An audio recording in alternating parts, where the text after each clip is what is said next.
Bonjour amis, je veux vous parler de la voiture Alfa Romeo 159. L'Alfa Romeo 156 est devenue célèbre pour son taux d'échec, son énorme dépréciation et son style supérieur à la moyenne qui a permis à l'entreprise de s'élever du bas. À l'époque, elle était considérée comme la plus belle voiture de sa catégorie et son successeur menaçait de tout ruiner.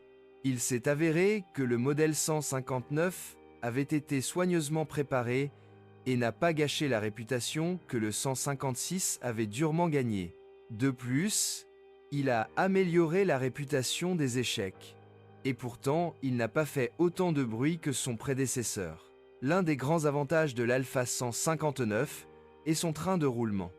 Il offre non seulement une suspension adéquate, mais également d'excellentes caractéristiques de conduite. Il offre un équilibre parfait entre confort et maniabilité, et même aujourd'hui, peu de voitures peuvent l'égaler. Le châssis de la belle italienne était doté d'une suspension multibras sur les essieux avant et arrière. Et les moteurs étaient combinés à la fois avec une traction avant et une transmission intégrale permanente, dans laquelle la répartition de la force motrice était assurée par le différentiel Torsen. Cette motorisation n'était disponible qu'avec un moteur essence V6 ou un moteur diesel de 2-4 litres. Des boîtes de vitesse manuelles, automatiques classiques et Célespeed étaient disponibles. Moteur. L'Alfa Romeo était proposé avec plusieurs moteurs essence et diesel. La gamme de capacité et de puissance est énorme. Les moteurs à essence commencent avec un moteur suralimenté de 1,75 TBI et se terminent par un énorme V6 de 2 litres. La puissance varie de 140 à 260 chevaux. Dans le cas des moteurs diesel, seules 3 capacités différentes étaient proposées, même si chaque moteur était de conception légèrement différente. Au début, la base était le moteur 1, 9 JTDM et 2, 4 JTDM à 5 cylindres. Le plus petit moteur à 4 cylindres produisait 120 ou 150 chevaux, selon le nombre de soupapes, tandis que le plus gros produisait 200 ou 210 chevaux selon l'année. Plus tard, le moteur de 9 litres a été remplacé par un moteur de 0 JTDM développant 170 chevaux. Dans cet article, nous nous concentrerons sur le plus gros moteur diesel, le 2,4 JTDM. Bien que les moteurs plus petits soient beaucoup plus populaires et également plus recommandés, il existe un peu moins d'informations sur le moteur plus gros, et c'est une source de puissance très intéressante pour ce modèle. Pourquoi? Car subjectivement, la belle Alfa Romeo 159 diesel est aussi apte qu'un âne à tirer le carrosse royal. En revanche, le diesel offre des coûts d'exploitation très faibles et une fiabilité relativement élevée. Le juste milieu semble être le moteur 2,4 JTDM, ne serait-ce qu'en raison de sa conception à 5 cylindres, qui est, disons, plus prestigieux que le 4 cylindres plébéien. De plus, il était associé à un système de transmission intégrale encore plus prestigieux. Ce moteur a fait ses débuts dans l'Alfa 156, alors désigné JTD, et avec 136 chevaux. Il s'agit toutefois d'une conception légèrement différente de celle du moteur JTDM équipant le 159. La principale différence réside dans la culasse, qui dans le nouveau moteur possède 20 soupapes et un taux de compression plus faible d'ISEPT. 1 au lieu de 18, 45. Ce moteur était proposé pour Alfa avec 200 ou 210 chevaux, bien que dans d'autres voitures, il avait des paramètres plus faibles. Le 2,4 JTDM est un design très moderne. Le moteur est équipé d'un système Common Rail, d'un turbocompresseur à géométrie variable à commande électronique, d'un collecteur d'admission à longueur variable et d'un filtre DPF. Grâce à cela, le moteur atteignait jusqu'à 400 Nm de couple, disponible entre un 500 et 2.0 TR, min selon la version, ce qui conférait à la voiture une flexibilité étonnante. D'autre part, la forte culture du travail signifie qu'il n'y a aucune honte à conduire une telle Alfa avec un moteur diesel. Malheureusement, ce type de carburant ne signifie pas toujours une faible consommation de carburant. En utilisation normale, la consommation moyenne de carburant est d'environ 8 litres au 100 km. Mais en combinaison avec une transmission automatique, elle est encore plus élevée. Qu'est-ce qui est cassé puisque nous parlons de l'unité d'entraînement? Commençons par elle. Malheureusement, il n'est pas aussi fiable que les anciens modèles JTD, et encore moins que les moteurs plus petits, mais il est toujours incomparablement meilleur que les unités de fabricants concurrents offrant des paramètres similaires. Le plus gros problème étaient les volets contrôlant la longueur du collecteur d'admission qui avaient tendance à se casser ou à se bloquer. Une campagne de service pour ce composant a même été annoncée. Dans la version 210 CV et les moteurs à partir de 2007, ce problème a été éliminé. Les utilisateurs réparent le collecteur, le remplacent par un neuf ou éliminent le problème en démontant les volets tourbillonnaires.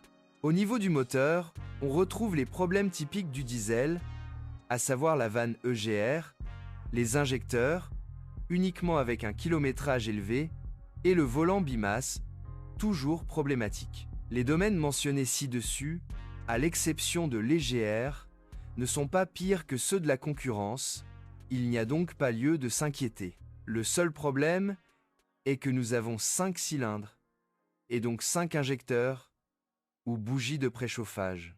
Il est préférable de ne pas prolonger le délai de remplacement de la courroie de distribution. Cependant, le filtre DPF mérite des éloges. Non seulement il est très durable, mais son coût de remplacement est si bas qu'il vaut la peine d'envisager de le remplacer par un nouveau. Vous pouvez déjà trouver des pièces sur le marché pour 300 à 500. Ici, il faut simplement faire attention à utiliser la bonne huile moteur. N'oubliez pas non plus de ne pas compter sur l'interchangeabilité des pièces entre les moteurs 200 et 210 CV. Elles diffèrent entre autres sur les points suivants: turbocompresseur et système d'injection. Il convient ici de séparer encore une fois les versions de 200 et 210 chevaux. Les deux ont été proposés au cours de la même période de production, le premier de 2005 à 2010 et le second de 2007 à 2010. Cependant, ils n'ont plus été proposés dans les mêmes configurations après 2007.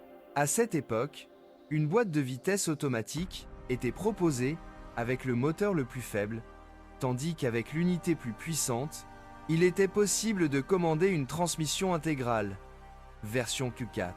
La transmission intégrale elle-même peut être considérée comme sans problème, tandis que la transmission automatique avec un convertisseur conventionnel sera fiable à condition qu'elle soit utilisée correctement.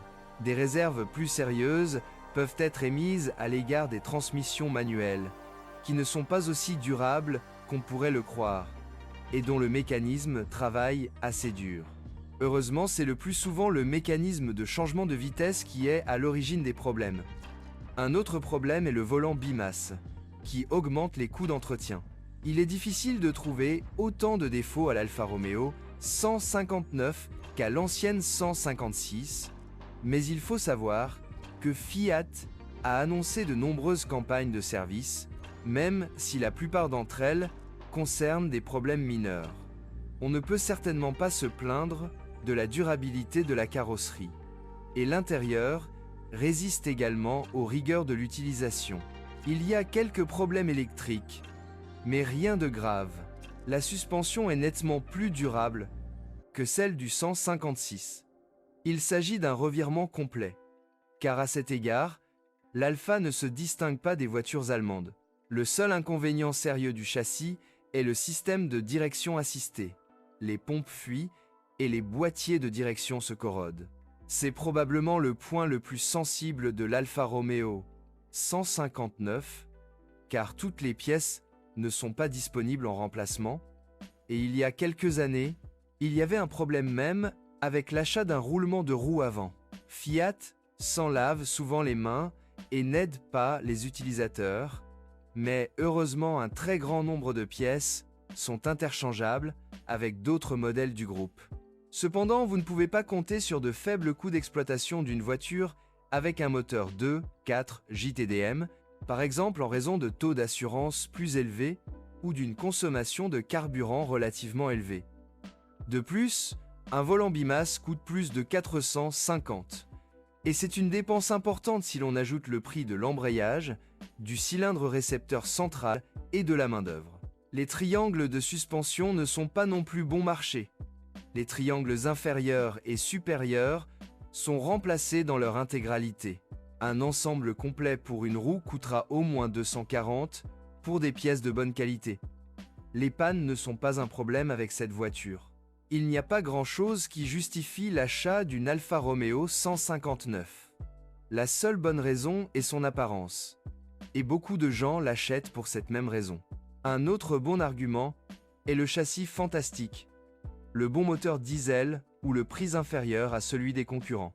Bien que la voiture soit moins chère à l'achat et peut être plus coûteuse à utiliser, rien ne s'y oppose et il n'y a aucun argument sensé contre ce modèle. De plus, en achetant spécifiquement l'Alfa Romeo 159 2,4 JTD-Q4, nous obtenons une voiture puissante et très maniable avec une fantastique transmission intégrale qui peut rivaliser avec des modèles tels que l'Audi Quattro ou la Subaru Symmetrical AW, défaut courant de l'Alfa Romeo 159. Dommage au volet d'admission des moteurs diesel 1, 9 et 2, 4, synchronisation instable des moteurs à essence JTS, défaut du système de direction assistée, boîte de vitesse manuelle de secours pour moteur diesel 1, 9, boîte de vitesse automatique de secours Cellespeed. Que rechercher? Probablement les modèles les plus jeunes et les versions essence 1, 75 TB, diesel 2, 4 JTDM ou 2, 0 JTDM. Ce qu'il faut éviter. Éviter les voitures équipées de moteurs 2,2 JTS, ainsi que le négligé 3,2 JTS. Merci de m'écouter, n'oubliez pas de vous abonner à la chaîne et de noter ma vidéo. Si vous connaissez des problèmes avec cette voiture que je n'ai pas mentionné, assurez-vous de les publier dans les commentaires.